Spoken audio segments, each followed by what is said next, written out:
اعوذ باللہ من الشیطان الرجیم، بسم اللہ الرحمن الرحیم۔ آج جی ہم ایک ایسا ٹاپک جو کہ بہت ہی کامن بھی ہے، بہت ہی ضروری بھی ہے، اور روزانہ ہم دیکھتے ہیں کہ یہ ہو رہا ہے، پریکٹس میں ہے بہت زیادہ، لیکن ہم اس کے کانسیپٹ کو، مجھے تو ایسے لگتا ہے کہ بھئی پوری طرح سے ہم نے اس کے کانسیپٹ کو سمجھا نہیں ہے جو اللہ تعالیٰ یا نبی کریم صلی اللہ علیہ وسلم ہمیں سمجھانا چاہتے تھے۔ وہ ہے جی نکاح۔ بڑے حیران ہوئے نا آپ لوگ، یہ کتنا روزانہ، یعنی کہ 4 5 6 10، اور میرا خیال ہے پاکستان میں کتنے لاکھوں ہو رہے ہوں گے نکاح، ٹھیک ہے؟ تو ہم کیا اس نکاح کا وہ مطلب سمجھے ہوئے ہیں کہ جو ہمیں واقعی میں ہے، جو اس کا واقعی میں مطلب ہے نکاح کا؟ تو ہم پہلے جو میرا طریقہ ہے کہ میں انگلش میں بھی، اردو میں بھی اور عربک میں بھی نکاح کا مطلب جو ہے، پہلے سب سے ہم مطلب دیکھا کرتے ہیں۔ تو جو عام طور پہ نکاح کا کیا مطلب آپ سمجھتے ہیں؟ ٹھیک ہے، ہاں ٹھیک ہے، یہ سمجھتے ہیں کہ جب دو بندے آپس میں شادی کر لیتے ہیں اس کو نکاح کہتے ہیں، ایسے ہی عام طور پہ سمجھا جاتا ہے۔ لیکن اگر میں آپ سے کہوں کہ نکاح کا مطلب یہ نہیں ہے، ضروری نہیں ہے شادی کرنا ہے، یہ بڑی عجیب بات ہے نا۔ ضرور ہے اس کا۔ اب میں آپ کو بتاتی ہوں کہ میں یہ کیوں کہہ رہی ہوں۔ یہ میں اس لیے کہہ رہی ہوں کہ جو ہے اپنی عائشہ رضی اللہ تعالیٰ عنہ نے ہمیں کچھ اس کے متعلق بات بتائی ہوئی ہے جو کہ مجھے بھی واقعی میں پہلے سے نہیں پتہ تھی۔ تو وہ ہے جی، ایک کتاب النکاح ہے، بخاری کی حدیث نمبر ہے 5127۔ کتاب النکاح اس کا چیپٹر ہے، نکاح کا چیپٹر ہے، جس کی حدیث ہے 5127، اور اس میں عائشہ رضی اللہ تعالیٰ عنہ ہمیں بتاتی ہیں، مجھے بھی نہیں تھا، یقین کریں مجھے بھی نہیں تھا پتہ اس سے پہلے کہ اس کا مطلب یہ ہے۔ آپ مطلب کہ وہی جو آپ اس کو کہتے ہیں انگلش میں، جیسے اس کا مطلب نکاح کے لفظ کا مطلب جو ہے نکاح کا، اس کا مطلب انگلش میں ہے کہ to copulate, to have intercourse, Urdu میں مباشرت کرنا، وہی لفظ ہے، وہی مطلب ہے اس کا، اور عربک میں بھی۔ اب عربک میں جو ہے بات، وہ میں آپ کو بتانے لگی ہوں کہ اس میں کیا سمجھنے کی ہمیں ضرورت ہے۔ تو عائشہ رضی اللہ تعالیٰ عنہ نے ہمیں بتایا کہ نبی کریم صلی اللہ علیہ وسلم کے آنے سے پہلے، یعنی ان کو رسالت ملنے سے پہلے، ٹھیک ہے، 40 ایئرس کے بعد ہی انہیں رسالت ملی نا، 40 ایئرس سے پہلے تک اس میں عرب میں 4 طرح کے نکاح کا رواج تھا۔ مطلب کہ کسٹم ان کے بیچ میں جو کپلیٹ کرنے کا تھا یا انٹرکورس کرنے کے لیے جو طریقے تھے وہ 4 تھے۔ ایک تو وہی طریقہ جو عائشہ رضی اللہ تعالیٰ عنہ کہتی ہیں کہ جو آج بھی رائج ہے، اور جو نبی کریم صلی اللہ علیہ وسلم نے الٹیمیٹلی رائج کیا اور اس کو حلال کہا، وہ کیا تھا؟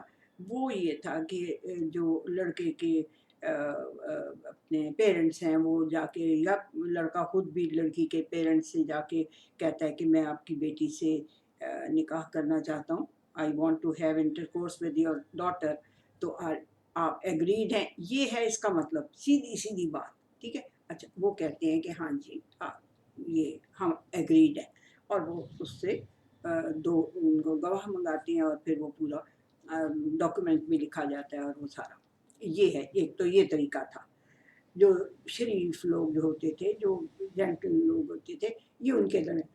پھر دوسرا طریقہ کیا تھا؟ دوسرا طریقہ یہ تھا کہ ایک عورت جو کسی کی بیوی ہوتی تھی، یعنی ایک عورت جو کسی کی بیوی ہوتی تھی، وہ اس کو کہتا تھا کہ جب وہ اپنے مینسٹرل پیریڈ سے فارغ ہوتی تھی تو وہ اس کو کہتا تھا جاؤ فلاں آدمی، پرمیشن دیتا تھا کہ جاؤ فلاں آدمی کے ساتھ اس کو الاؤ کرو کہ وہ تمہارے ساتھ انٹرکورس کرے، اور تاکہ تم پھر جب تم کنسیو کر چکو تو پھر تم میرے پاس واپس آ جانا۔ کتنی حیرت کی بات ہے۔ This was the second method of نکاح۔ نکاح کا دوسرا طریقہ کیا تھا؟ یہ کہ وہ اس کو کہتا تھا کہ جاؤ تم ایسے، اور جب وہ کنسیو کر لیتی تھی تو یہ کیوں کرتا تھا وہ؟ کیونکہ وہ خود اتنے اعلیٰ نسب کا نہیں ہوتا تھا، تو جو وہ دوسرے جس بندے کے پاس بھیجتا تھا وہ بڑے اعلیٰ نسب کا ہوتا تھا، تو وہ کہتا تھا اعلیٰ نسب کی اولاد میں حاصل کرنا چاہتا ہوں، اس لیے وہ یہ کرتا تھا، اور یہ کانسینٹ کے ساتھ وہ سارا یہ کرتا تھا۔ تو یہ کتنی یعنی کہ ہمیں کس قدر عجیب بات لگے گی، لیکن یہ عائشہ رضی اللہ تعالیٰ عنہ نے ہمیں بتایا کہ بیفور دا ایڈوینٹ آف رسالت وہ یہ سارا کچھ وہاں پہ ان کسٹم تھا اور کوئی برا نہیں مناتا تھا۔ اچھا جی، تیسرا طریقہ کیا تھا کہ ایک عورت جو تھی وہ لیس دین 10 اور اپ ٹل 10 میلز کو الاؤ کرتی تھی to have an intercourse, ٹھیک ہے جی۔ تو وہ جب وہ ہو جاتی تھی، جب وہ کنسیو کر لیتی تھی تو، اور جب وہ ڈیلیور کرتی تھی تو پھر ایک وہ سب 10 کے 10 یا 9 یا جتنے بھی ہوتے تھے ان سب کو بلا کے کہتی تھی کہ دس از یور سن اور ڈاٹر، تو وہ اس سے انکار نہیں کر سکتا تھا اس کی رسپانسبلٹی اٹھانے سے، ٹھیک ہے۔ یہ بھی بڑی، آپ لوگ حیران ہو رہے ہیں، میں آپ کی شکلیں دیکھ رہی ہوں لیکن میں بھی بہت حیران ہوئی تھی کہ یہ یعنی نکاح کا اصل مطلب یہ ہے to have an intercourse, اور اس کے کون کون سے طریقے رائج تھے دنیا کے اندر۔ تو چوتھا تیسرا طریقہ یہ تھا 10 وہ پیپل سے، اور اس کے بعد جو چوتھا طریقہ تھا وہ بالکل ہی جو یہ آج کل ہم اگر پروسٹیٹیوشن کا وہ کہیں انسٹیٹیوشن، تو وہ یہی تھا کہ ایک عورت جو تھی انہوں نے اپنے مکانوں پہ جھنڈے لگائے ہوتے تھے کہ we are available for everyone, ٹھیک ہے، تو وہ ایوری ون کے لیے اویلیبل ہوتی تھیں، اور پھر وہ جب وہ کنسیو کر لیتی تھی تو جتنے بھی بندے ہوتے تھے ان سب کو بلا کے کہتی تھی کہ یہ تمہارا بچہ ہے، تو وہ اس کو انکار نہیں کر سکتا تھا اور وہ اس کا ذمہ دار ہو جاتا تھا اس بچے کی ساری یعنی کہ براٹ اپ کا اور اس کے خرچے کا اور ہر چیز کا۔ یہ 4 نکاح رواج میں تھے جب نبی کریم صلی اللہ علیہ وسلم کی رسالت سے پہلے، مائنڈ یو وہ 40 سال کے ہو چکے تھے تب بھی یہی کچھ ہی ہو رہا تھا وہاں عرب میں، تو اور کوئی برا بھی نہیں مناتا تھا، دے تھاٹ کہ یہ ٹھیک ہے، سب کچھ اسی طرح ہو سکتا ہے، تو وہ کر رہے تھے۔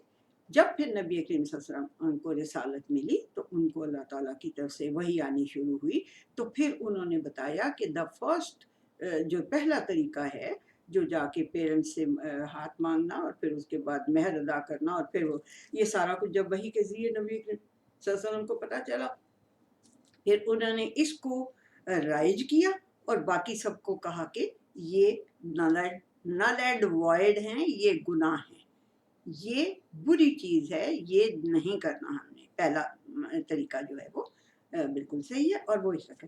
اچھا، اب یہ جو بات ہے یہ مجھے کہاں سے، یہ مجھے ایک کھوج میں نے یہ جب لگایا اور میں نے حدیث کی کتابیں پڑھی اور جب مجھے یہ نظر آیا تو یہ اس کی وجہ کیا بنی؟ اس کی وجہ بنی سورہ نور کی آیت ہے، آیت نمبر 4 ہے یا 3 ہے، سوری دیکھ لینا آپ کو نظر آ جائے گا، کہ وہاں اس میں وہ آیت یہ ہے کہ وہ جب بھی میں پڑھتی تھی اور جب بھی میں اس کا ترجمہ پڑھتی تھی تو میں بڑی پریشان ہوتی تھی کہ یہ کیسے ہو سکتا ہے، یہ کیسے اللہ تعالیٰ یہ بات کہہ سکتا ہے کہ جی زانی جو ہے وہ یعنی کہ ہو الا زانیہ یا مشرکہ، اور جو زانیہ ہے وہ لا لا ہا جو بھی ہے کہ وہ جو ہے زانی جو ہے وہ صرف زانیہ یا مشرکہ سے نکاح کرتا ہے، اور جو زانی ہے وہ اسی سے کرتا ہے، یعنی کہ یہ تھا، یہ آیت تھی۔ تو میں اس سے بڑی پریشان ہوتی تھی، میں کہتی تھی یہ تو نہیں ہو سکتا، یہ اصول نہیں ہو سکتا کہ ایک بیچاری، کئی دفعہ ایسا ہوتا ہے کہ ایک بالکل صحیح پاک صاف لڑکی ہوتی ہے، اس نے کبھی اس طرف کی کوئی چیز نہیں سوچی ہوتی، اور وہ اس کو یعنی کہ اس کو ایک ایسا مل جاتا ہے ہسبینڈ جو کہ پہلے بھی بڑا کچھ کر چکا ہوتا ہے اور بعد میں بھی بہت کچھ کرتا رہتا ہے۔ تو میں کہتی تھی یہ یہ اللہ تعالیٰ کا قانون نہیں یہ ہو سکتا، یہ مجھے اس میں شک ہے۔ تو پھر جب میں نے اس کو اچھی طرح سے کھنگالا تو مجھے یہ لسان العرب، اللہ تعالیٰ اس کے کو کمپائل کرنے والے پہ بڑی رحمتیں کرے، یہ بہت کچھ گتھیاں کھول دیتی ہے۔ اس میں پھر یہ میں نے دیکھا کہ جو یہ ہے یعنی کہ پرٹیکولرلی یہ جو آیت ہے اس کے اندر نکاح کا جو مطلب ہم لوگوں نے عام طور پہ لیگل ویڈ لاک لیا ہوا ہے وہ نہیں ہے اس کا مطلب. اس کا مطلب یہ ہے کہ جب وہ آدمی جو زانی ہے وہ کبھی بھی انٹرکورس نہیں کرتا سوائے اس کے کہ اگلی بھی زانیہ ہوتی ہے اور اس وقت وہ دونوں ہی جو ہے نا وہ اللہ کی اس سے انکار کر رہے ہوتے ہیں, وہ شرک کر رہے ہوتے ہیں اس ٹائم پہ, جس ٹائم پہ یہ ایکٹ کر رہے ہوتے ہیں وہ شرک کر رہے ہوتے ہیں. اور اسی طرح سے وائس ورثہ بھی کہ جب وہ عورت جو ہے وہ بھی سوائے اس کے کہ وہ اگلا بھی زانی ہی ہو اسی کے ساتھ وہ کپلیٹ کرتی ہے تو اس وقت وہ مشرکہ ہوتی ہے. یعنی کہ اس حد تک سورہ نور کی آیت ہے پوری, اگر آپ سمجھتے ہیں تو میں آپ کو پڑھ کے بتا دیتی ہوں, بٹ اٹس فار اوے, میرے سے کہیں دور پڑا ہوا ہے قرآن مجید, ورنہ تو میں آپ کو پڑھ کے بتا دیتی. بہرحال یہ میرا خیال ہے تیسری یا چوتھی آیت ہے, آپ لوگ پڑھیں گے تو آپ کو سمجھ میں آ جائے گی کہ یہ کیا کہہ رہی. اچھا جی, اس وجہ سے میں نے اس نکاح کے لفظ کو غور کرنا شروع کیا کہ یہ اس کا مطلب یہ نہیں ہو سکتا, لیگل ویڈ لاک نہیں ہے. پھر تب مجھے سمجھ میں آئی کہ واقعی میں نکاح کا جو لفظ ہے اس کا مطلب لیگل ویڈ لاک نہیں ہے. ٹھیک ہو گیا جی.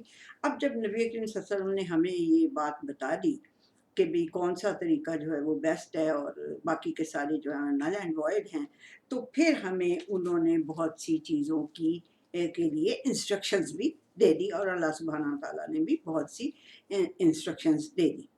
اچھا جی, اس میں اب جو اللہ سبحانہ تعالیٰ نے انسٹرکشنز دیں وہ ہے جی 24 سورہ نور ہے, اس کی 32 آیت ہے, اس کی 24 سورہ نور کی 32ویں آیت ہے. تو وہ کیا ہے, انکحوا الایام, تمہارے درمیان سوسائٹی کے درمیان میں کوئی بھی جو سنگل ہے, جو بھی کوئی سنگل ہے اور وہ پہنچ چکا ہے نکاح کی ایج تک, تو اس کے انکحوا الایام, تو کوشش کرو اس کا نکاح لیگل والا کروانے کی, ورنہ پھر کیا ہوگا, پھر کیا ہو رہا ہے, لیگل ویڈ لاک نہیں ہو رہا, یا کوئی مجبوریاں یا ہم نے پتہ نہیں کیا کیا کہانیاں گھڑ لی ہیں اس نکاح کو مشکل بنانے کے لیے. ہم نے بہت کچھ کر لیا ہے, لیکن اس نکاح کو اتنا آسان نبی کریم صلی اللہ علیہ وسلم نے, اور فرمایا بھی کہ نکاح کو آسان کرو تاکہ مطلب گند نہ پھیلے, معاشرے کے اندر گند نہ پھیلے. سارے آپ بچے بچیاں سب بڑے بڑے ہو, یو میں بھی مطلب کہ میری بات کو سمجھ رہے ہوں گے, آپ خواتین کو تو ویسے بھی سمجھ آ رہی ہوگی, تو آپ لوگوں کو آ رہی ہے کہ نہیں سمجھ میری بات؟ ٹھیک ہے, جو نہ بات سمجھ میں آئے کائنڈلی مجھ سے کوشچن کر لیا کریں بعد میں, ٹھیک ہے, یا اسی کے وہ جو ہوتا ہے کیا کمنٹس وغیرہ ہوتے ہیں اس میں آپ پوچھ لیں, بلکہ دونوں سب کو بھی سمجھ میں آئے. تو نبی کریم صلی اللہ علیہ وسلم نے ہمیں, اللہ تعالیٰ نے کیا کہا کہ جو کوئی سنگل ہے تمہارے درمیان میں, انکحوا الایام, جو کوئی تمہارے درمیان میں سنگل ہے اور وہ اپروچ کر چکا ہے اس ایج تک جو نکاح کی ہوتی ہے, تو اس کا نکاح کرنے میں, نکاح لیگل ویڈ لاک اس کا کروانے میں اس کی ہیلپ کرو, اس کا کرو کوشش, یعنی انکحوا, ان کو نکاح میں دو, ان کو نکاح کرواؤ ان کا, ٹھیک ہے. تو یہ اللہ سبحانہ تعالیٰ نے ہمیں کہا. اس کے بعد جو اور اس کا جو اللہ تعالیٰ نے اس کے لیے یہ کہا کہ جو وہ ہے جی سورہ اس کی نساء, سورہ نساء کی 4 نمبر کی صورت ہے اور اس کی 4 ہی آیت ہے.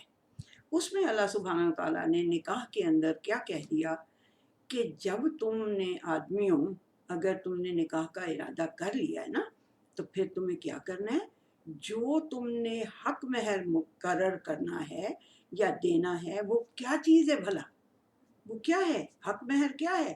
یہ نہیں ہے کہ بیٹی والے کہیں نہیں جی اتنا حق مہر لکھیں گے تو ہم اپنی بیٹی کے نکاح میں دیں گے, اور وہ کہے کہ نہیں جی میں تو شرعی حق مہر لکھ رہا ہوں.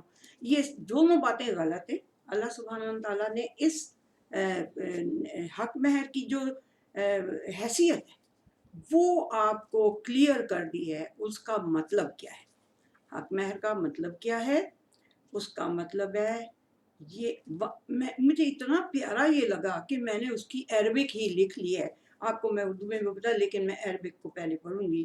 ہبۃ من اللہ، یہ ایک تحفہ ہے اللہ تعالیٰ کی طرف سے، للنساء، عورتوں کے لیے. نکاح تو آدمی بھی کر رہے ہیں نا، لیکن اللہ سبحانہ تعالیٰ کیا کہہ رہے ہیں؟ خوش ہو گئے ہیں آپ لوگ؟ ہاں جی خواتین اور بیٹیوں، یہ اتنی بڑی چیز ہے. وہ کہہ رہے ہیں کہ ہبۃ من اللہ للنساء، وہ ایک تحفہ ہے اللہ تعالیٰ کی طرف سے عورتوں کے لیے. فریضۃ، فریضۃ لہن، یہ ان کے لیے فریضہ ہے. کس کے اوپر؟ علل الازواج، جو ان کا اسپاؤس بننے جا رہا ہے اس کے اوپر اللہ تعالیٰ نے اس کو فرض کر دیا. اب اللہ سبحانہ تعالیٰ کیا کہہ رہے ہیں؟ اللہ سبحانہ تعالیٰ کہہ رہے ہیں کہ جو لڑکی اس نکاح کے بندھن میں آ رہی ہے اس کو میں ایک تحفہ دینا چاہتا ہوں، میرا ایک تحفہ ہے اس کے لیے. اب وہ تحفہ کون دے گا؟ اب میں نے تو نہیں اوپر سے پوٹلی پھینکنی، اللہ سبحانہ تعالیٰ نے تو نہیں جیولری کی یا اپنے پیسوں کی پوٹلی اوپر سے پھینکنی. اس نے کہا میں نے فریضہ قرار دے دیا اس آدمی کے اوپر جو آ کے آپ کا ہاتھ مانگ رہا ہے یا جو آپ سے نکاح کرنا چاہتا ہے. تو کتنی یہ پیاری چیز ہے جو نکاح کے اندر کسی کو پتہ ہی نہیں ہے، اس کا پھڈا ہی ڈال کے بیٹھے ہوتے ہیں سارا وقت. ٹھیک ہے جی، یہ ہے اس کی نکاح کی خوبصورتی کہ اللہ سبحانہ تعالیٰ کہتا ہے کہ جو لڑکی میرا یہ حکم مان کے لیگل ویڈ لاک میں آنا چاہے گی میں اسے ایک تحفہ دوں گا، اور وہ تحفہ دینا میں نے آدمی پہ فرض کر دیا ہے. اور وہ کیا ہے؟ وہ اپنی حیثیت کے مطابق اس کو وہ دے گا تحفہ. یہ نہیں ہے کہ ویسے تو لینڈ لارڈ ہے اور وہ جب حق مہر کا ٹائم آئے تو کہے جی وہ جو شرعی حق مہر ہے نا، وہ دیر از نو شرعی حق مہر. آپ کو یاد ہوگا عمر رضی اللہ تعالیٰ عنہ کی بات کہ وہ کوئی لیکچر دے رہے تھے اور انہوں نے کہا کہ میں ایک حق مہر مقرر کر دیتا ہوں تاکہ یہ روز روز کا کوئی پھڈا یہ لوگوں کے درمیان میں ہو جاتا تو یہ نہ ہو، میں ایک مقرر کر دیتا ہوں. ایک عورت کھڑی ہوئی اس گیدرنگ کے اندر سے، اس آڈینس کے اندر سے ایک عورت کھڑی ہوئی اور اس نے کہا کہ how dare you Umar, how dare you Umar, how dare you کہ تم یہ حق مہر مقرر کر دو. اللہ سبحانہ تعالیٰ نے نہیں مقرر کیا.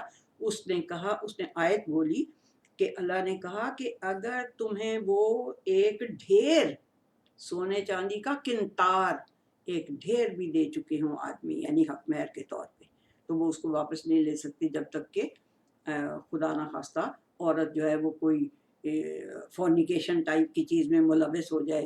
ویڈ لاک میں، لیگل ویڈ لاک کے اندر رہتے ہوئے وہ اگر کوئی اس قسم کی غلط حرکت کرے تو تب تم اس کے سے واپس لے سکتے ہو. ادروائز اس نے ایک تمہیں سونے کا ڈھیر دے دیا ہو تو تم اس کو واپس نہیں لے سکتے. تو عمر صاحب آپ کس طرح یہ فرما سکتے ہیں کہ آپ حق مہر مقرر کر دیں گے جبکہ اللہ نے نہیں مقرر؟ اللہ نے کہا اپنی حیثیت کے مطابق اس کو حق مہر دے دو. ایک کیا کہتے ہیں لوہے کی انگوٹھی، اس بیچارے کے پاس ایک لوہے کی انگوٹھی تھی صرف ایک آدمی کے پاس. وہ کہتا ہے جی میرے پاس تو یہی ہے. حق مہر دینے کے نبی کریم صلی اللہ علیہ وسلم نے کہا کہ ٹھیک ہے. ایون ایک اور حدیث کے مطابق ایک بندے کو کچھ بھی نہیں تھا، اس کے پاس بالکل ہی کچھ نہیں تھا، انگوٹھی لوہے کی بھی نہیں تھی. تو پھر اس کو نبی کریم صلی اللہ علیہ وسلم نے فرمایا کہ تمہیں قرآن یاد ہے؟ کتنا یاد ہے؟ اس نے کہا جی اتنا سارا یاد ہے. انہوں نے کہا ٹھیک ہے یہی تمہارا حق مہر ہے. وہ عورت بھی کوئی غریب سی تھی یا جو بھی تھی، اس کے انہوں نے کہا ٹھیک ہے یہ اس قرآن کے یاد ہونے کی وجہ سے یہ تمہارا سرمایہ ہے، ایک طرح سے یہ تمہارا بہت بڑا سرمایہ ہے جس میں سے کہ یہ عورت بھی بینیفٹ لے گی. تو یہ تمہارا نکاح، انہوں نے اس کا نکاح کروا دیا. اچھا اب یہ بات آتی ہے کہ جی اپنا جو ہیں یہ کیا کہتے ہیں لڑکی ورجن ہے تو اس سے کیا مطلب کہ اس سے اجازت لینی ہے کہ نہیں. 5136 ہے جی کتاب النکاح بخاری کی، اس میں نبی کریم صلی اللہ علیہ وسلم نے فرمایا کہ ہاں لڑکی سے بھی پرمیشن لینی ہے ایون وہ کماری ہو یا جو بھی ہو، اس سے پرمیشن لینی ہے کہ ہم تمہارا نکاح فلاں بندے سے کرنا چاہتے ہیں، ہم تمہیں اس کے نکاح میں دینا چاہتے ہیں، تو are you ready, are you مطلب کہ کیا تم اس کو اپروو کرتی ہو؟ تو انہوں نے کہا عائشہ یہ ہے جی 5136، پھر 5137 یہ ہے کہ عائشہ رضی اللہ تعالیٰ عنہ نے کہا کہ نبی اکرم صلی اللہ علیہ وسلم کو، یا رسول اللہ صلی اللہ علیہ وسلم، وہ تو کماری لڑکی تو بڑا سا شرمائے گی آگے سے اور وہ یہ کرے گی. تو انہوں نے کہا کہ ہاں اگر وہ یعنی کہ سائلنٹ رہتی ہے، نو نہیں کہتی، سائلنٹ رہتی ہے، تو اس کا مطلب ہے کہ وہ اس کی کانسینٹ ہے. یہ ہو گئی بات. پھر انہوں نے بہت سی باتیں، اچھا ایک تھیں یہ ہے جی 5138، تو وہ ایک خنسہ بنت حزام آئیں نبی اکرم صلی اللہ علیہ وسلم کے پاس. تو انہوں نے کہا جی میرا نکاح میرے باپ نے کر دیا، مجھے پڑھنا پسند نہیں ہے، میں نہیں کرنا چاہتی اس سے نکاح. تو نبی اکرم صلی اللہ علیہ وسلم نے کہا ردا، انہوں نے اس نکاح کو رد کر دیا، توڑوا دیا، ختم کر دیا کہ نہیں، اگر لڑکی کی کانسینٹ نہیں ہے تو یہ زبردستی، یہ جو ہر وقت زبردستی سر یوں کروا کے اور وہ کروا کے وہ کر رہے ہیں، اس قسم کے نکاح کی کوئی حیثیت نہیں ہوتی اور نہ ہی وہ پسندیدہ ہوتا ہے، بہت برا اس کو سمجھا جاتا ہے. ٹھیک ہے جی. اچھا جی، اور کیا کیا کہ یہ میں نے آپ کو بتایا کہ اس کو انہوں نے توڑوا دیا اس نکاح کو. پھر ہاں ایک بہت ہی ہمارے معاشرے کے اندر بہت ہی بری بات سمجھی جاتی ہے کہ اگر لڑکی والے کسی لڑکے والے کو جا کے کہیں کہ جی ہمیں آپ کا بیٹا بہت پسند ہے، ہماری بیٹی ہے، یہ کچھ وہ ہے، تو کیا آپ کو پسند ہے کہ ہماری بیٹی سے نکاح کر لیں. یہ کہنا بہت ہی برا سمجھا جاتا ہے، اور سمجھا جاتا ہے کہ لڑکی میں کوئی عیب ہوگا، جو یہ تو لڑکی والے خود ہی آ کے کہہ رہے ہیں، یہ تو پیچھے ایسے ہی ہے نا، یہ تو پیچھے پیچھے آ رہے ہیں، ان کو تو کوئی مسئلہ ہی ہے اسی لیے یہ آ رہے ہیں. عمر رضی اللہ تعالیٰ عنہ سے زیادہ کوئی غیرت والا یا کوئی ہوگا بندہ. ٹھیک ہے. جب ان کی بیٹی، یہ ہے جی حدیث کا نمبر ہے 5129. ٹھیک ہے. تو جب ان کی بیٹی حفصہ تھی نا، تو وہ جب ان کا ہسبینڈ فوت ہو گیا، شہید ہو گئے، تو عمر رضی اللہ تعالیٰ عنہ نے انکحوا الایامہ، ان کو تو وہ آیت یاد تھی کہ اللہ نے کہا ہوگا کہ جو سنگل ہو اس کا نکاح کرواؤ. انہوں نے خود پہلے عثمان رضی اللہ تعالیٰ عنہ سے پوچھا کہ بھئی میری بیٹی ہے اور وہ ایسے بیوہ ہو گئی ہے، تو کیا میں تو پسند کرتا ہوں کہ میں اسے تمہارے نکاح میں دے دوں. تو انہوں نے کہا میں کچھ دن سوچ کے بتاؤں گا. ذرا سنتے رہیں پوری بات اور ہمارے معاشرے کے ساتھ اس کا موازنہ کریں کہ ہم کیا کر رہے ہیں اور ہمارے پاس اصل میں مثالیں کون سی ہیں. انہوں نے کہا کہ میں کچھ دن بعد، تھوڑے دنوں کے بعد پھر انہوں نے جا کے پوچھا کہ تم نے مجھے جواب نہیں دیا. تو انہوں نے کہا نہیں، مجھے ابھی نکاح کی کوئی خواہش نہیں ہے. کہتے ہیں مجھے بڑا غصہ چڑھا، لیکن میں پی گیا، کیا کر سکتا تھا. اس کے بعد میں نے ابو بکر سے پوچھا، میں نے کہا جی میری بیٹی اس طرح سے وہ ہو گئی ہے بیوہ، تو کیا آپ پسند کریں گے کہ اس سے نکاح کریں؟ وہ چپ رہے. کہتے ہیں مجھے تو اتنا طیش آیا جتنا مجھے عثمان پہ نہیں غصہ آیا تھا، مجھے ابو بکر پہ اور زیادہ غصہ آیا. تو خیر میں چپ رہا. اور کچھ دن کے بعد نبی اکرم صلی اللہ علیہ وسلم نے مجھے کہا کہ کیا حفصہ کو میرے نکاح میں دینا چاہتے ہو؟ تو پھر ابو بکر رضی اللہ تعالیٰ عنہ نے عمر سے کہا کہ تم اس دن میرے ساتھ ناراض ہوئے تھے نا، جب مجھے تھوڑا سا اندازہ تھا کہ شاید نبی اکرم صلی اللہ علیہ وسلم جو ہیں وہ حفصہ کا ذکر کر رہے تھے اس خیال سے کہ اس سے نکاح کرنا چاہتے تھے. تو اس لیے انہوں نے یہ بھی بتایا ہوا ہے کہ اگر تمہارے بھائی نے نکاح کسی کو نکاح کا وہ ارادہ کیا ہو تو اس کے اوپر اپنا پرپوزل نہ بھیجو. بات سمجھ میں آئی ہے کہ ایک آپ کے بھائی کا مطلب یہ نہیں، کوئی بھی مسلم برادر جو ہیں، وہ برادر ان اسلام جو ہیں، وہ انہوں میں سے اگر کسی نے پرپوزل بھیجا ہوا ہے کسی کے گھر، تو آپ بھی اسی گھر میں پرپوزل اپنا نہ بھیجیں. تو کہتے ہیں مجھے یہ بات پتہ تھی. اور یہ ہے حدیث 5142 کہ پرپوزل پہ پرپوزل نہ بھیجو. تو کہتے ہیں کہ مجھے یہ بات یاد تھی، نبی اکرم صلی اللہ علیہ وسلم نے یہ فرمایا ہوا تھا، تو اس لیے پھر مجھے پتا تھا کہ ان کا ارادہ ہے، اس لیے میں نے نہیں تھا، میں نے آگے سے خاموش رہا تھا، چپ رہا تھا، میں نے جواب دیا. تو یعنی یہ اگر وہ خود جا کے اپنی بیٹی کے لیے کہہ سکتے ہیں، ہم بیچارے کتنی بڑی شے میں ہیں کہ ہم اگر کہہ دیں کہ جی آپ کا بیٹا مجھے بڑا پسند ہے اور میری بیٹی جو ہے یہ اس کی کوالٹیز ہیں، یہ اس کی وہ ہیں، آپ میں تو چاہتی ہوں کہ آپ کے بیٹے سے میری بیٹی کا نکاح ہو جائے، تو کیا آپ کو پسند ہے؟ تو ضرور۔ اور اگر اگلے انکار کر دیں تو عمر کو کوئی انکار کر سکتا ہے تو آپ کو بھی کوئی انکار کر دے گا، تو کوئی قیامت نہیں آ جائے گی۔ بٹ یہ کبھی ہوا ہی نہیں ہے، نہیں نا ہوا، ہاں کبھی نہیں ہوا۔ توبہ توبہ توبہ توبہ، ٹھیک ہے جی۔ اچھا، اب اور کس چیز سے نبی کریم صلی اللہ علیہ وسلم نے منع کیا ہوا ہے؟ اور نبی کریم صلی اللہ علیہ وسلم نے کہا کہ شغار سے میں تمہیں منع کرتا ہوں۔ لوگوں نے کہا جی وہ کیا ہوتا ہے؟ انہوں نے کہا کہ تم اپنی بیٹی یا اپنی بہن کا نکاح اس آدمی سے کرو جس کی بیٹی یا بہن سے تم نکاح کر لو، اور نہ وہ حق مہر دے نہ تم حق مہر دو، بیٹیوں کے بدلے میں وہ کر لو۔ یہ اس سے سختی سے منع کیا، حق مہر دے کے کرنے سے نہیں منع کیا۔ آپ بھی حق مہر دیں، آپ کو ان کی بیٹی پسند آ گئی ہے بعد میں، آپ اپنے بیٹے کے لیے اس کو بھی مان سکتے ہیں۔ اب تو یہ ساری، لیکن وہ جو بغیر حق مہر کے وہ کرتے ہیں وہ بہت غلط ہے، اس سے منع کیا ہوا نبی کریم صلی اللہ علیہ وسلم نے۔ اور جو بہت ہی اچھی بات، بہت ہی پیاری بات نبی کریم صلی اللہ علیہ وسلم نے چوز کرنے کے لیے کہ آپ کیا، یعنی آپ کو کیسے اپنے لیے جو اسپاؤز آپ نے یا جو آپ نے وہ لینا ہے، وہ کیا، کس طرح سے آپ کو، تو نبی کریم صلی اللہ علیہ وسلم نے فرمایا کہ تم لوگ جو کسی عورت کو پسند کرتے ہو اپنے لیے نکاح کے لیے، تو یا تو تم اس کی ویلتھ کے پیچھے ہوتے ہو، یعنی ویلتھ اس کی بہت ہوتی ہے اس لیے، یا پھر اس کا فیملی سٹیٹس بہت اچھا ہوتا ہے، یعنی بڑی اونچے گھرانے کی ہوتی ہے، اور یا پھر بہت ہی کوئی حور پری ہوتی ہے، بہت ہی خوبصورت ہوتی ہے، اور یا پھر اس کا دین ہوتا ہے۔ تم 4 چیزوں کے لیے کسی عورت کو پسند کر سکتے ہو نکاح کے لیے۔ اور نبی کریم صلی اللہ علیہ وسلم نے فرمایا تمہارا ناس نہ جائے، جو دین کے لیے جو سب سے اچھا جو ہے وہ دین کے بیچ میں جو اچھی ہوگی وہ سب سے اچھی ہوگی، ٹھیک ہے۔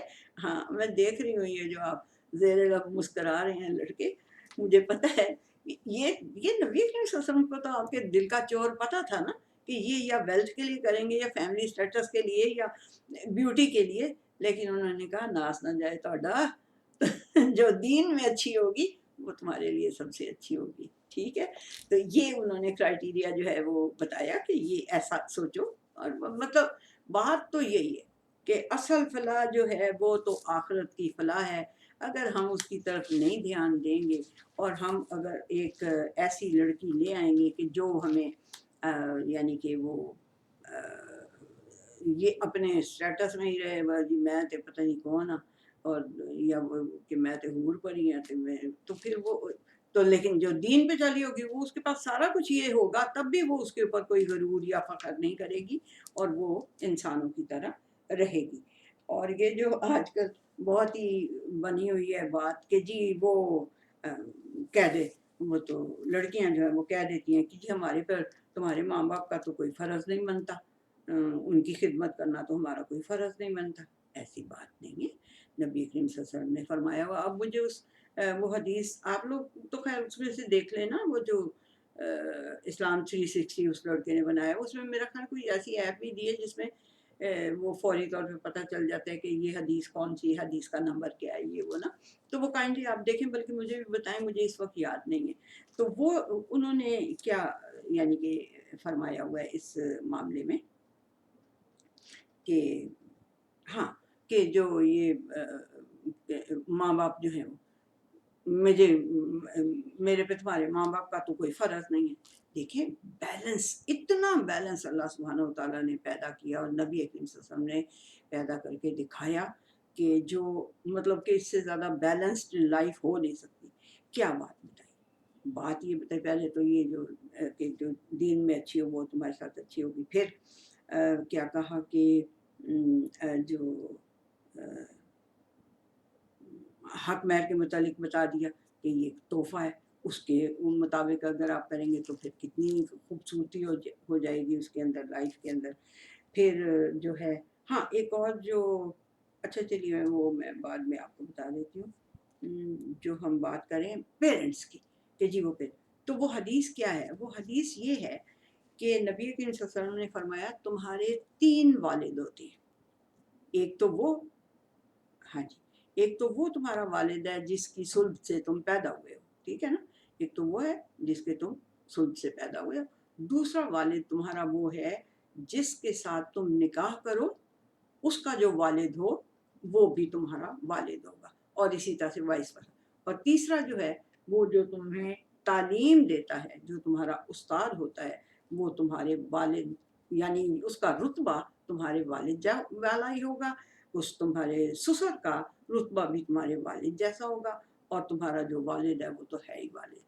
تو یہی چیز وائس ورسا بھی ہے، یہ صرف لڑکوں کے لیے نہیں ہے کہ وہ اپنے سسر کو والد سمجھے اور وہ اپنے استاد کو والد سمجھے۔ یہ جب حکم ہوتا ہے یا نبی کریم صلی اللہ علیہ وسلم کوئی چیز بتاتے ہیں تو وہ میل فیمیل دونوں کے لیے ہوتی ہے۔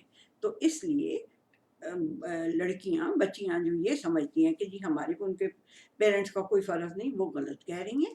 ان کو چاہیے ان کو بھی وہی پیرنٹ اپنے، دیکھیں اس کا کیا ہے طریقہ، اس کا یہ طریقہ ہے کہ جب آپ کا نکاح ہوتا ہے تو آپ کہیں کہ جی تیرے پیرنٹس میرے پیرنٹس ہو گئے اور میرے پیرنٹس تیرے پیرنٹس ہو گئے، اکارڈنگ ٹو نبی کریم صلی اللہ علیہ وسلم کی سینگ، ٹھیک ہے نا؟ تو یہ کتنی خوبصورتی ہو جائے گی، اس میں کتنا پیارا یہ ہو جائے گا ریلیشن شپ، ٹھیک ہے۔ اور اگر مطلب کہ ہاں، اور دوسری بات یہ ہے جو سب سے زیادہ تکلیف دہ ہے لڑکیوں کے لیے، ٹھیک ہے، عورتوں کے لیے، وہ یہ ہے کہ جب وہ ایک نئے گھر میں جاتی ہے لڑکی، تو وہاں پہ سارے ایک کہتا ہے ایک دیور ہوتا ہے، ایک جیٹھ ہوتا ہے، ایک جٹھانی ہوتی ہے، ایک ساس ہوتی ہے، ایک نند ہوتی ہے، ایک فلان ہوتا ہے، یہ بہت کچھ ہوتا ہے۔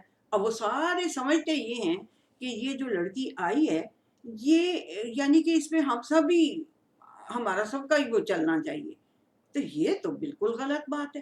ہاں، پیرنٹس کی اس نے خدمت کرنی ہے، یہ اس کے اوپر فرض ہے، باقی کسی کی کیا نند کی، جیٹھانی کی، جیٹھ کی، فلانے کی، تینگڑے کی، دیور کی، یہ وہ نہیں، نہیں، اپنے پیار سے کسی کے لیے وہ کچھ کر دے تو کر دے، ادروائز وہ اس کے اوپر فرض نہیں ہے سارے کے سارے۔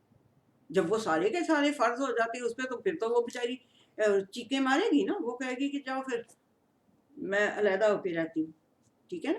تو یہ بیلنس رکھیں، پیرنٹس کی خدمت، اور جو سسرال والے ہیں ان کو بھی چاہیے کہ یہ وہ دھیان رکھیں اس بات کا کہ جو وہ بھی ایک انڈیویجول ہے، اس کی اپنی لائف ہے، اس کو بھی اپنی لائف گزارنے کے لیے آپ موقع دیں، اور اس کو وہ یعنی کہ اتنا پریشان نہ کریں کہ ہر کوئی اس کے اوپر سر پہ چڑھائے۔ اور بہت ہی ضروری جو بات یہ ہے جو کہ آدمی اکثر نہیں کرتے، اکثر آدمی بھول جاتے ہیں یا نہیں کرتے، وہ یہ ہے کہ نبی اکرم صلی اللہ علیہ وسلم نے فرمایا کہ اس میں کتاب شروط ہے، وہ شرائط کی کتاب، مطلب یہ جو شرطیں، کوئی شرط لگانی ہوتی ہے، شرط وہ والی نہیں لگانے والی، یعنی کہ کسی چیز کے لیے کوئی آپ نے کہا ہے کہ بھئی میں یہ کروں گا، کہیں آپ نے ڈاکومنٹ کیا ہے کہ میں یہ کروں گا، لائک یہ کہ نبی اکرم صلی اللہ علیہ وسلم نے فرمایا کہ سب سے یہ جو شرائط جو ہوتی ہیں ان میں سب سے ضروری وہ شرائط کا پورا کرنا ہے جو نکاح نامے میں لکھی جاتی ہیں۔ اب کیا اس کی، ہاں میں مثال دیتی ہوں پھر آپ کو سمجھ آ جائے گی۔ دیکھیں نکاح نامے میں آپ لکھتے ہیں کہ جی یہ تو حق میں تو اپنے دینا ہی ہوتا ہے، وہ تو دے دیتے ہیں اسی وقت، آپ دے دیتے ہیں نا، بیفور کنزومیشن آف میرج آپ اس کو گفٹ دے دیتے ہیں کہ یہ جی اللہ تعالیٰ نے آپ کے لیے مجھے کہا تھا کہ گفٹ دینا ہے، یہ آپ کو گفٹ دیتا، اور وہ گفٹ بھی ضروری نہیں ہے کہ پیسوں کی شکل میں ہو، وہ کسی بھی اس میں، کوئی آپ کی بلڈنگ ہے، کوئی آپ کا باغ ہے، کوئی آپ کا پلازا ہے، کوئی آپ کی کوئی بھی چیز ہے، تو وہ اس کو آپ حق مہر میں دے سکتے ہیں، ٹھیک ہے، ضروری نہیں ہوتا کہ پیسے، وہ تو وہ ایک چیز ہو گئی نا۔ لیکن کئی جو عورت ہوتی ہے وہ کہتی ہے کہ بھئی مجھے تو پاکٹ منی کی عادت ہے، ہر منتھ مجھے پاکٹ منی چاہیے، تو آپ جو بھی آپ دے سکتے ہیں پاکٹ منی وہ اس میں لکھ دیں شرط میں، یعنی نکاح نامے کی جو ڈاکومنٹ ہوتی ہے، نکاح نامہ جو ڈاکومنٹ ہو رہا ہوتا ہے تو اس میں لکھ دیں کہ جی میں اس کو حق یہ جو ہے اپنا یہ کیا کہتے ہیں پاکٹ منی، میں اتنا پاکٹ منی اس کو دیا کروں گا منتھلی۔ وہ وہاں لکھ تو دیتے ہیں، وہ دیتے نہیں ہیں، تو وہ بہت غلط بات ہے۔ نبی اکرم صلی اللہ علیہ وسلم نے فرمایا سب سے ضروری جو چیزیں پوری کرنی ہوتی ہیں شرطیں، وہ سب سے زیادہ ضروری وہ شرطیں پوری کرنی ہیں جو نکاح نامے میں لکھی گئی ہوں. ٹھیک ہے جی. تو یہ ساری باتیں تھیں. ہاں، اور یہ جو ہم نے بنایا ہوا ہے نا تماشا کہ جی ایک مہندی کا کھانا ہے، ایک پتہ نہیں گیدرنگ کا کھانا ہے، ایک فلانا کھانا ہے، ایک ٹینگڑا کھانا ہے، ایک وہ جو لڑکی کے گھر جائیں گے تو بارات کو کھانا ہے. کوئی ایسا کھانا نہیں. نبی کریم صلی اللہ علیہ وسلم نے صرف ایک کھانا فرمایا ہوا ہے، اور وہ بھی ولیمہ کا فرمایا، اور فرمایا کہ وہ ضروری کرنا ہے. ٹھیک ہے جی. اور ایک اور جو بہت بڑی، یہ سمجھ میں آ گئی بات کہ کوئی یہ کھانے شانے کہیں فرض نہیں کیے ہوئے نبی کریم صلی اللہ علیہ وسلم نے، کہیں نہیں لکھا ہوا کہ یہ کھانے بارات لے کے جاؤ 1000 بندوں کی اور جا کے ان کو برڈن کرو کھانا کھانا. کوئی ایسی بات نہیں ہے. ٹھیک ہے. یہ اور یہ جو بات ہے کہ ہاں جی بہت سی جو آج کل ذرا زیادہ ہی وہ لبرٹی بچے لے بھی رہے ہیں، اور دنیا کے اندر ساری میں لبرٹی بہت زیادہ ہو رہی ہے، تو وہ پھر یہ کہتے ہیں کہ اگر دو بندوں نے، اگر لڑکی نے بھی کانسنٹ ظاہر کر دی، لڑکے نے بھی کانسنٹ ظاہر کر دی، ان دونوں نے کہا کہ ہم وی وانٹ ٹو بی اے کپل، اور ہم یہ نکاح چاہتے ہیں کرنا، تو ٹھیک ہے ان کو کرنے دیں. تو پھر اس کی بھی مثال ایک ہے، اس حدیث کا نمبر نہیں مجھے پتا، لیکن آپ کو کتاب النکاح اگر آپ پڑھیں گے بخاری کی تو اس میں آپ کو نظر آ جائے گی. تو وہ یہ ہے کہ نبی کریم صلی اللہ علیہ وسلم کی لائف ٹائم کے بیچ میں بھی ایک ایسی بات، تو انہوں نے کہا کہ گواہ لے آؤ، وٹنسز ہونی چاہیے کہ ہاں بھئی تم لوگوں نے آپس میں یہ کر لیا کہ ہم نے نکاح کرنا ہے، تو ٹھیک ہے کرو ضرور، لیکن اس کے لیے وٹنس ضروری ہے. اور اگر لڑکی کے پیرنٹس یا کوئی بھائی یا ماموں یا کوئی بھی اس کا گارڈین، اگر پیرنٹس نہیں ہے تو گارڈین ہے اگر، تو اس کو لڑکی کو ان کو بتانا چاہیے کہ یہ اس طرح سے مجھے ایک بدلہ لڑکا پسند آ گیا، میں چاہتی ہوں کہ میں اس سے نکاح کروں. کوئی پرابلم نہیں ہے. وہ دیکھیں، نہ پیرنٹس کو چاہیے کہ اس میں روڑے اٹکائیں، اور نہ ہی لڑکی اور لڑکے کو یہ چاہیے کہ بھاگ کے جا کے شادی کر لیں. آرام سے یہ بات. خدیجہ رضی اللہ تعالیٰ عنہ نے کیا کیا تھا؟ ان کو نبی کریم صلی اللہ علیہ وسلم کی عادتیں بہت اچھی لگ گئیں، ان کو ان کی دیانت، ان کی امانت، ان کا سچ بولنا، اس سارا کچھ پسند آ گیا. انہوں نے پیغام بھیج دیا کہ بھئی مجھے یہ پسند ہے. اور وہ آپ دیکھیں کہ اسٹیٹس کا کتنا ڈفرنس تھا. نبی کریم صلی اللہ علیہ وسلم کو اللہ سبحانہ تعالیٰ نے کیا کہا ہوا ہے؟ آئلن، بالکل جو کہتے ہیں کہ کنگال ایک طرح سے. استغفر اللہ، مجھے اس طرح کا لفظ تو نہیں بولا، لیکن سمجھانے کے لیے کہہ رہی ہوں کہ مطلب اللہ سبحانہ تعالیٰ نے آئلن کا لفظ بولا ہوا ہے ان کے لیے کہ بالکل تم یعنی تمہارے پاس کوئی پیسے نہیں تھے، تم تنگ دست تھے، تو ہم نے کیا کیا تمہارے لیے ارینج کر دیا. کیسا ارینج کر دیا کہ اب دیکھیں عائشہ رضی اللہ تعالیٰ عنہ ایک بزنس ٹائکون تھی اس زمانے میں، امپورٹ ایکسپورٹ کا ان کا کاروبار تھا، اور نبی کریم صلی اللہ علیہ وسلم کو اللہ کیا کہہ رہا ہے؟ آئلن، تنگ دست آدمی. ایک ایجز میں کتنا ڈفرینس تھا. وہ 40 ایئرس کی تھی، نبی کریم صلی اللہ علیہ وسلم 25 ایئرس کے تھے. پھر ایک اور بہت بڑا ڈفرینس کیا تھا؟ وہ 2 دفعہ بیوہ ہو چکی تھی، اور یہ کما رہے تھے نبی کریم صلی اللہ علیہ وسلم. تو نہ پیرنٹس نے کوئی پھڈا ڈالا. پیرنٹس مینس کے جو ان کے چچا دادا وغیرہ تھے سب، ان کے پاس پیغام جب آیا نبی کریم صلی اللہ علیہ وسلم کے پاس پیغام، تو انہوں نے جا کے اپنے سارے بڑوں کو بتایا کہ جی اس طرح وہ بزنس ٹائکون ہے اور وہ مجھے پرپوز کر رہی ہے، تو کیا کروں؟ انہوں نے کہا کوئی ایسی بات نہیں، ہم جاتے ہیں، جا کے ان سے وہ کر لیتے ہیں نکاح، جیسے ایک شریفوں کا شیوا ہے تو کر لیا. نہ انہوں نے یہ کہا کہ ہو وہ تو اتنی امیر ہے، وہ تو غریب سا ہے، نہ انہوں نے یہ کہا کہ وہ تو کنوارا ہے اور 2 دفعہ بیوہ ہو چکی ہے، تمہیں ایک وہی نظر آ گئی ہے یا فلانا. کوئی ایسی بات نہیں کی. پھر ایج ڈفرینس، وہ تو تم سے 15 سال بڑی ہے. نو کوئی ایسی بات نہیں. جو پسند آ گیا، جو صحیح ہے، اس کے لیے آپ پیرنٹس کے ساتھ بات کریں، اپنا جو گارڈین ہے سے بات کریں، and then you go to marriage. اور پھر اس کے گواہ ضروری ہے. ٹھیک ہے. تو یہ ساری باتیں تھیں. آج کا مجھے لگتا ہے لیکچر کچھ لمبا ہو گیا، بٹ یہ جو نکاح ہے جس کو ہم نے اس قدر ڈیفیکلٹ بنا لیا ہوا ہے کہ مطلب کہ، اور نبی کریم صلی اللہ علیہ وسلم نے فرمایا تھا کہ نکاح کو آسان بنا، تاکہ یہ جو دوسرا غلاظت ہے، گند ہے، وہ نہ پھیلے. ٹھیک ہے جی. تو آج کا ہمارا یہ لیکچر ختم ہوا. اللہ حافظ جی.